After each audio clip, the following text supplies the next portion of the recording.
اسلام تو کہتا ہے کہ دیور سے پردہ کرے، دیور سے پردہ کرنے کا حکم ہے۔ اب آج ہماری ماں بہنیں دیور کے ساتھ گھوم رہی ہیں، جیٹ کے ساتھ گھوم رہی ہیں، یہ کہاں کی اسلام اجازت دیتا ہے؟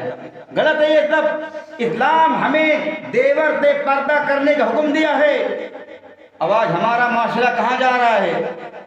دیور جیٹ تو بات چھوڑیے، دوسرے نوجوانوں کے ساتھ گھوم رہی ہے، بازاروں میں یادیں کرتی ہوئی جا رہی ہے، خلوت میں مل رہی ہے، تنہائی میں بات کر رہی ہے۔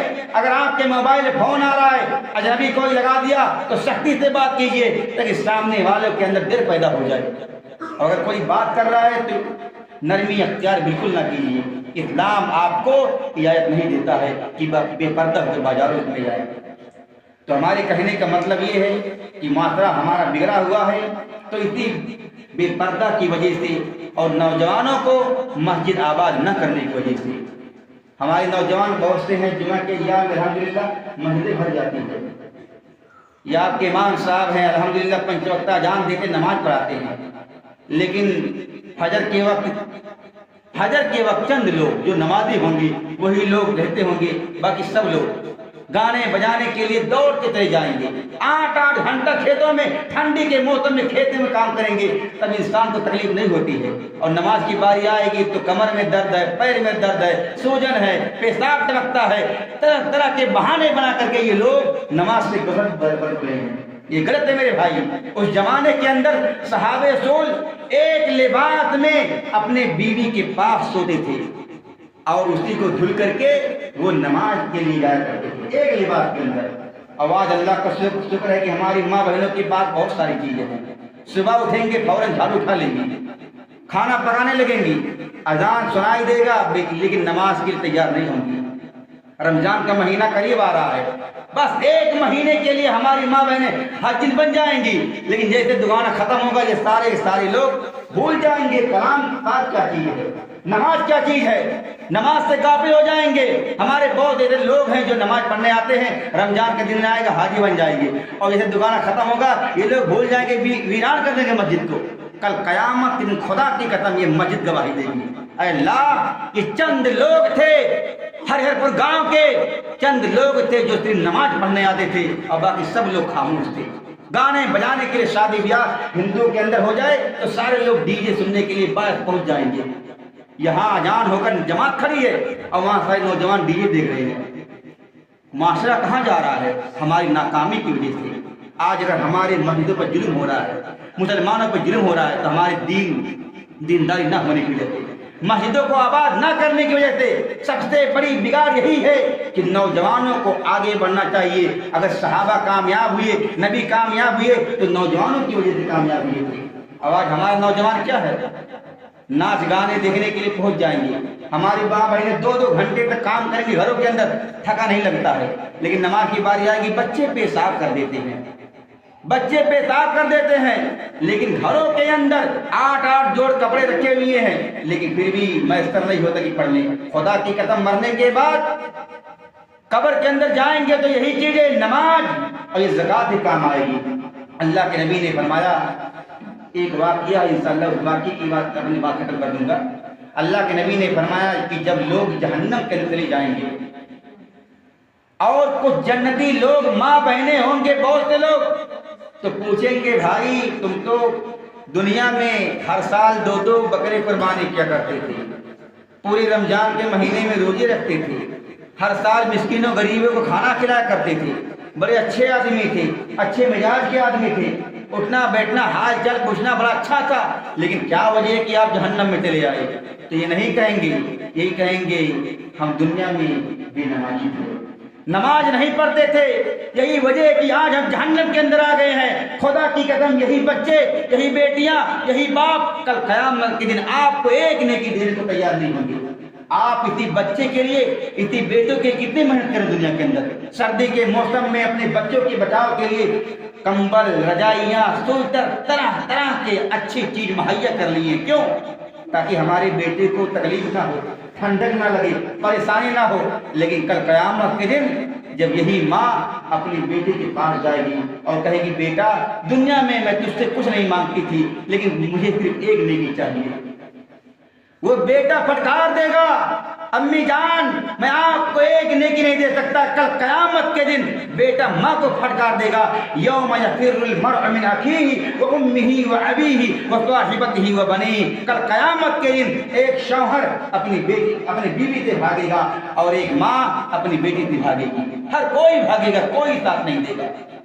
میرے یہ ساتھیوں، حوض کوثر پہ ماں بیٹھی ہوگی، ایک بیٹا بیٹھا ہوگا، ایک بیٹی بیٹھی ہوگی، ماں باپ آئیں گے اپنی بیٹیوں سے کہیں گے اے میری بیٹی ہم نے تیرے لیے پوری زندگی قربان کر دیا، سردی کے موسم میں بچپن میں جب پیشاب کر دیتا تھا یا کر دیتی تھی تو میں پیشاب کی جگہ خود لے جایا کرتی تھی، میں نے بڑی تکلیف سہی ہے، اے میری بچوں حوض کوثر کا جو قطرہ آپ کو ملا ہے، جو پانی ملا ہے، ایک قطرہ مجھے پلا دو۔ اپنی بیٹیوں سے مانگیں گے، اپنے بچوں سے مانگیں گے، لیکن خدا کی قسم اللہ گواہ ہے ایک بیٹا یا بیٹی یا بیوی کوئی بھی ایک قطرہ پانی دینے کو تیار نہیں ہوگی، کوئی آپ کو ایک قطرہ پانی نہیں دے گا۔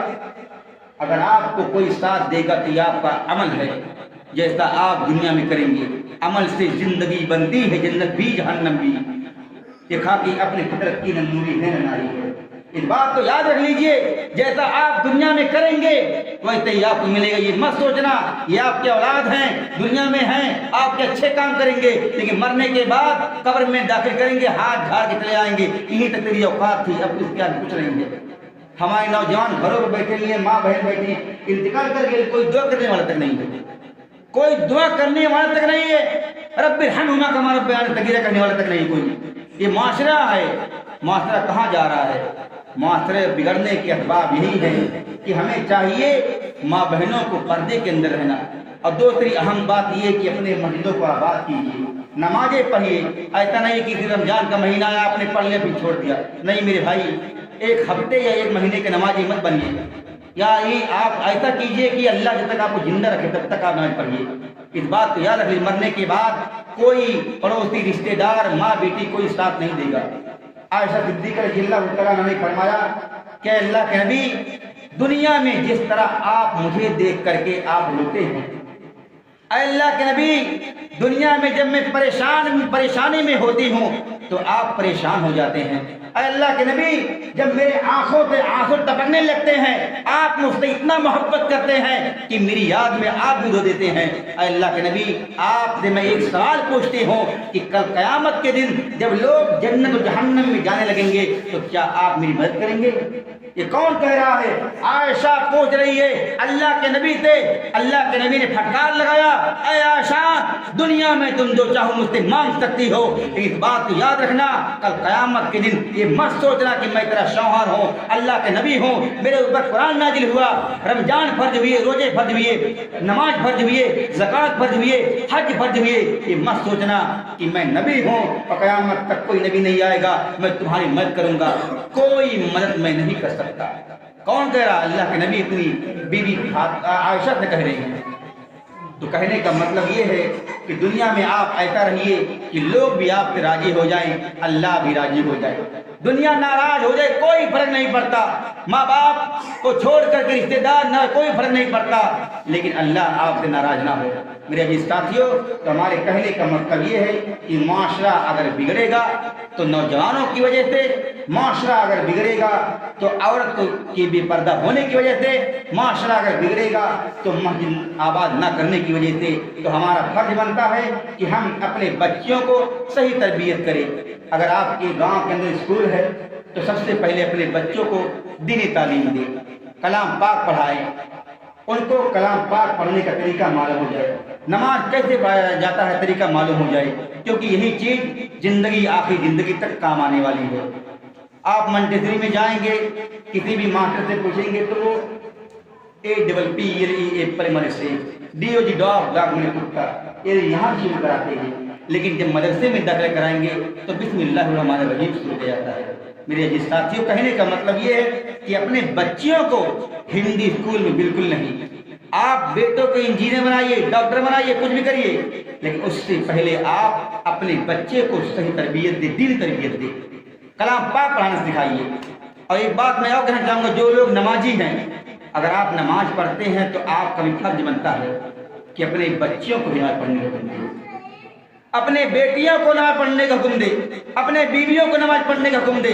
خدا کی قسم اگر آپ آج پڑھ رہے ہیں، اپنے گھر والوں کو نہیں پڑھنے کا حکم دے رہے ہیں، تو اس بات کو یاد کر لیجئے، کل قیامت کے دن آپ کی پکڑ ہوگی، جہنم میں آپ کو ڈال دیا جائے گا۔ ایک حاجی متقی پرہیزگار آدمی کو لایا جائے گا، اللہ کہے گا اے فرشتو جاؤ اس کو جنت میں داخل کر دو، یہ بڑا محنت کر کے آیا ہے، تھک کر کے آیا ہے، حاجی ہے، متقی ہے، نمازی ہے، پرہیزگار ہے، تہجد گزار ہے، جاؤ اس کو جنت میں داخل کر دو۔ اب جیسے فرشتے اس کے ہاتھ کو پکڑیں گے، ایک خاتون دوڑتی ہوئی آئے گی، آگے چھینک لے گی، اے اللہ ابھی میرا فیصلہ باقی ہے۔ اللہ کہے گا تم کون ہو؟ وہ کہے گی اے اللہ یہ جو صاحب کھڑے ہیں، حاجی متقی پرہیزگار، جو بھی جنت میں جانے والے ہیں، ان کی میں بیوی ہوں۔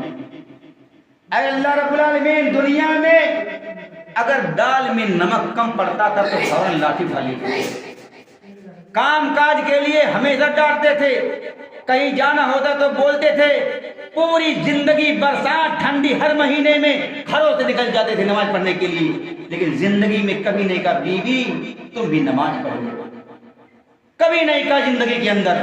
بیٹا بھی آئے گا وہی کہے گا، بیٹی آئے گی وہی کہے گی، سب لوگ کہیں گے اللہ میں بیٹی ہوں، پڑھنے جاتی، پیسہ دیتا تھا میرا باپ، ہر کام کے لیے دیتا تھا، لیکن زندگی میں میری باپ نے کبھی نہیں کہا کہ بیٹی تو نماز پڑھ لو۔ آج یہ جنت میں جا رہا ہے، ہم لوگ جہنم میں، ساری کی ساری نیکی اٹھا کر کے ان کی بیٹے بیوی ماں بہن پر ڈال دی جائے گی، اور باپ کو جہنم میں ڈال دیا جائے گا۔ کس وجہ سے؟ نماز کا حکم نہ دینے کی وجہ سے، بہت بڑا گناہ ہے۔ میرے ساتھیوں اس بات کو یاد کر لیجئے، اگر باپ کی محنت سے ایک بیٹا ڈاکٹر بن سکتا ہے، اگر باپ کی محنت سے ایک بیٹا انجینئر بن سکتا ہے، اگر ماں باپ کی محنت پیسے طاقت سے ایک بیٹا پروفیسر بن سکتا ہے، اگر ماں باپ کی محنت سے ایک میاں بیوی یا دنیا کے اندر جو بھی محنت سے اگر ایک آدمی جو ہے عہدہ تک پہنچ سکتا ہے، تو کیا ماں باپ کی محنت کی وجہ سے ایک بیٹی یا ماں یا بیوی یا بیٹا نمازی نہیں بن سکتا ہے؟ بن سکتا ہے۔ ہمارا فرض ہے کہ ہمیں چاہیے کہ دنیا کے اندر ایسا کام کرے کی مثال قائم کر دے۔ ہمارا ماحول یا ہمارا سماج یا ہمارا معاشرہ تبھی درست ہوگا جب ہم اپنے بچوں کو صحیح تربیت کریں گے، مسجدوں کو آباد کریں گے، اپنی ماں بہنوں کو پردے کے اندر رکھیں گے، تبھی جا کر ہمارا معاشرہ کامیاب ہوگا۔ آخر میں دعا کرتے ہیں کہ اللہ رب العالمین ہم تمام نوجوانوں کو دنیا کے اندر نیک عمل کرنے کی توفیق عطا فرما۔ اے اللہ کوئی دنیا میں جو بیمار ہے اللہ تو سب کو شفائے کاملہ و عاجلہ عطا فرما۔ اے اللہ جو بھی انتقال فرما گئے اللہ ان کو جہنم کے عذاب سے اور قبر کی عذاب سے بچنے کی توفیق عطا فرما۔ اے اللہ ہماری عیدگاہ، ہمارے خانگاہ، ہمارے مسجد، ہمارے مدرسے کی محافظ فرما۔ اے اللہ جتنے لوگ پریشان ہیں اللہ ان کی پریشانی کو دور کر دے۔ اے اللہ یہ پروگرام جو آپ کے آج رات ہوئی ہے اللہ اس پروگرام کو تو کامیاب فرما۔ اے اللہ ہم سب کو جب تک زندہ رکھ، اسلام پر زندہ رکھ، اور جب ہمارا خاتمہ ہو ایمان پر خاتمہ ہو، اللہ تعالیٰ ہم سب کو نیک عمل کرنے کی توفیق عطا فرما۔ السلام علیکم ورحمۃ اللہ وبرکاتہ۔